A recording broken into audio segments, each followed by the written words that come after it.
បាទយើងស្មានមើលថាតើមុខស្វារបស់យើងនឹងស្មើនឹងខ្លួនរបស់សត្វទីងទុយឬអត់តបមកដើម្បីបំបត្តិសិលេចនេះដែលយើងបានកែប្រែវាយើងត្រូវចុច enter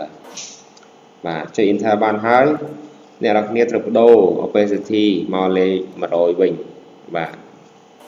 លេខ100វិញហើយចុច enter ដើម្បីសម្រេច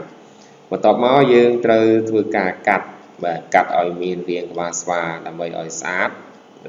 ដើម្បីឲ្យសមនឹងសត្វរូបរាងរបស់សត្វទីងទុយអញ្ចឹងជាដំបូងយើងត្រូវបិទរូបភ្នែករបស់ layer សត្វទីងទុយដើម្បីកុំឲ្យរំខានដល់យើងនៅពេលដែលយើងកាត់បាទយើងចុចបិទទៅអញ្ចឹងយើងឃើញតែក្បាលរបស់សត្វស្វាទេបាទហើយបន្ទាប់មកអ្នកនរប្រើ tool មួយឧបករណ៍មួយឈ្មោះហៅថាបាទ eraser tool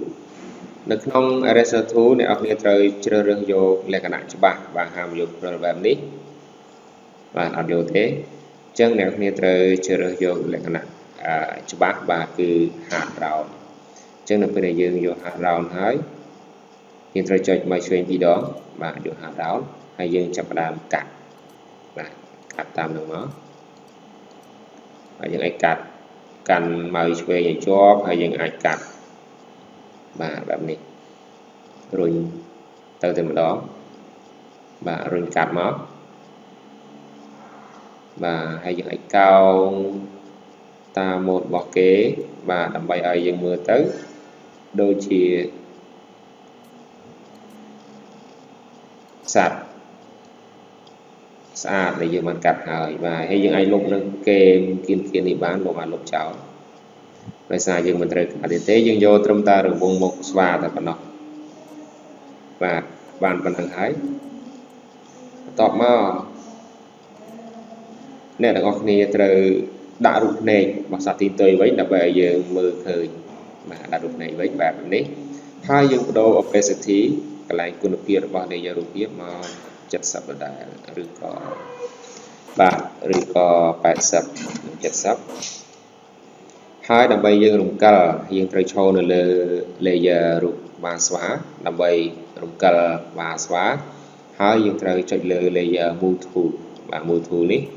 ឬក៏ចុចcontrol មួយនឹងអក្សរ V បាទដើម្បីជា shortcut ដើម្បីយើងចុចដើម្បីលើកក្បាលស្វានេះបានអញ្ចឹងត្រង់នេះយើងត្រូវនៅសល់គែមបាទគែមគៀនបែបនេះអញ្ចឹងយើងធ្វើម៉េចដើម្បីឲ្យស្មើនឹងក្បាលរបស់សត្វទីងទុយអញ្ចឹងអ្នកនរគ្នាត្រូវចូល edit បាទហើយត្រូវចូល transform ហើយត្រូវចូល wrap គឺជា option មួយសម្រាប់ឲ្យអ្នកនរគ្នាអាចទាញបាទទាញរួមបែបនេះដើម្បីឲ្យស្មើនឹង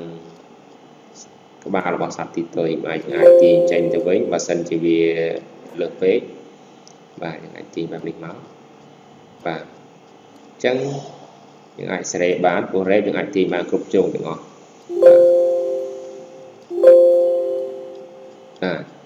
ទាញស្មើបែបនេះមក